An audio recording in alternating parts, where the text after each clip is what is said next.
And there are other things, of course, which the church teaches, which are documents of faith. Belief in the Eucharist, you can't impose, that's a gift of faith. But you must speak out in behalf. But suddenly, any time the person was being seen, we start to silence Catholic politicians, if they were Catholic, not to speak. In 1984, there was another man who I think would have loved to have been president, politician, and he gave a talk in Notre Dame University. His name was Governor Mario Cuomo. And he took it a step further. What did he say? He said, well, basically, as President Kennedy said, I will not allow the church's teaching to be influencing me in any decision I make in regards to laws and so forth in this country. He said, I will not even allow my personal beliefs, what I believe personally, not my church's teaching, but personally, I'm not going to impose that on anyone. So I am against abortions personally, but I will not impose my belief against abortion on anyone else. So we went the next step. Absurd. Again, two Catholic politicians. 1984, and of course in the other one in regards to 1960. And then recently, we had President Obama, a man who was president. And he went to Notre Dame University, and you heard about it. And he takes us a step further. And he says, let's not even discuss this anymore. It's rather interesting how he did that. He acted as though you and I were debating something, and he wasn't involved in the debate. He acted as though he was an independent, detached arbiter who was giving us guidelines on how to get involved in this debate. Stop calling names, stop doing this, try to be reasonable, work together, and realize it's an irreconcilable position. So accept it. Right? Now wait a second. The one who's telling me to do this is not above the fray, above the debate. He's in it. And he's on one side. And he's an extremist, most extreme person on the side, and he's given me the guidelines of what we should do and how we should debate. It's not an irreconcilable position that we're in. It's a contradictory position that we are in. A contradictory is this: if A is true, then B is false. If B is true, then A is false. We're dealing with life and death, good and evil. You cannot accept that. That's not a middle ground we have to learn to accept. No, that is a ground that you are either for life or you're against life. You're for good or for evil. You're for life or for death. There is no middle ground. And so when he says to us, well, you know, let's work together. What do you mean work together? Well, for those who want to keep their children, let's help them to be able to keep their children. Wait a second. Pro-lifers have done that for over 20 years. Pro-life people have run life centers, not pro-choice people. It is we who have been doing that for 20 years, but we will not abandon the child in the womb because the mother or the father or anyone else doesn't want that child.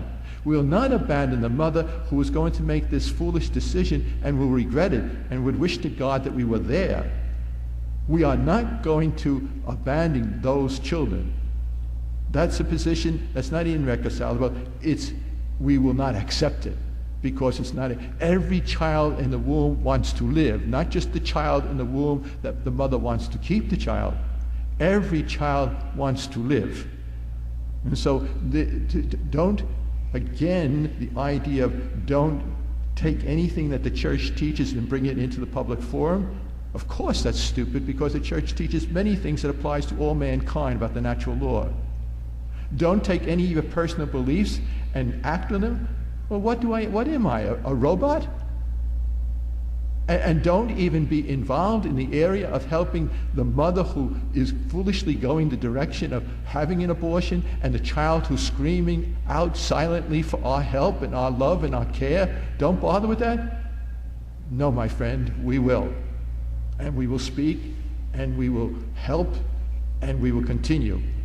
And don't give me the guidelines in this debate when you, and on the other side, you are involved in doing everything in this past 100 days to take all protection away from these children, our taxpayers' money to fund. Nothing is being appointed that's anyone for jobs or positions that are pro-life.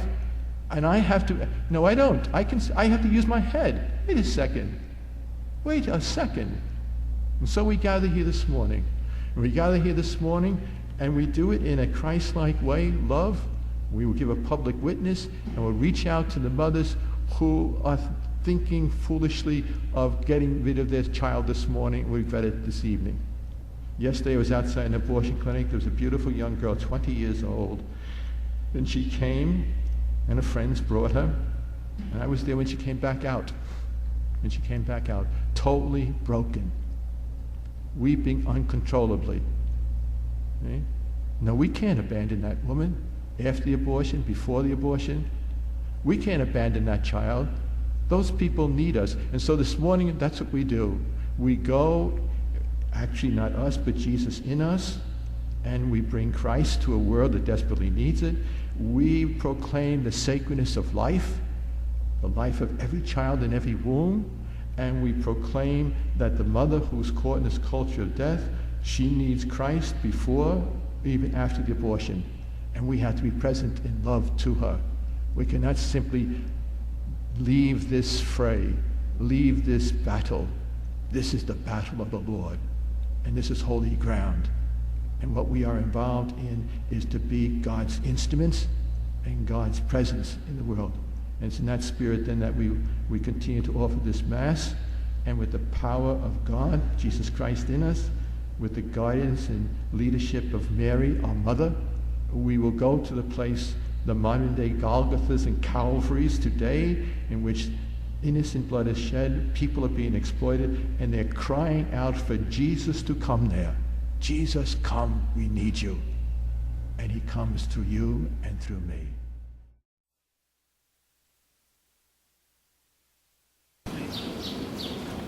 Hail Mary, full of grace, the Lord is with thee. Blessed art thou amongst women, and blessed is the fruit of thy womb, Jesus. Holy Mary, Mother of God, pray for us sinners, now and at the hour of death. Amen.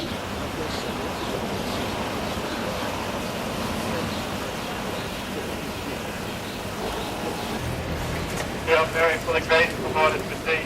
Blessed art thou amongst women, and blessed is the fruit of thy womb. Holy Mary, Mother of God, pray for us sinners now and at the hour of our death.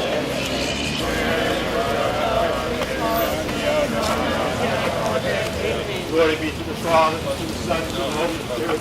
As it was in the beginning, is now, and shall be, world without end. Amen. Almighty Jesus, forgive us our sins, save us from the fire. Lead all souls to heaven,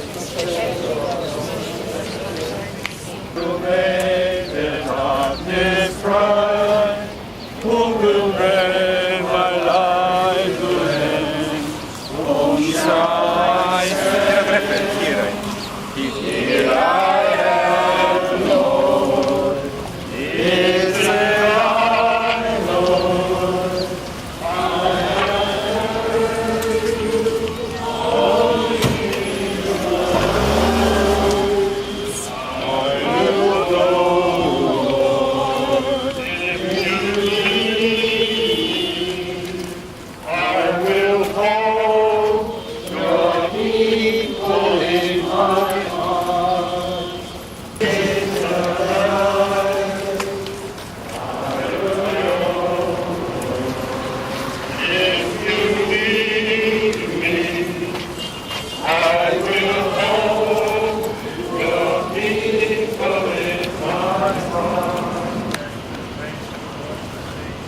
Blessed art thou amongst women, and blessed is the fruit of thy womb, Jesus.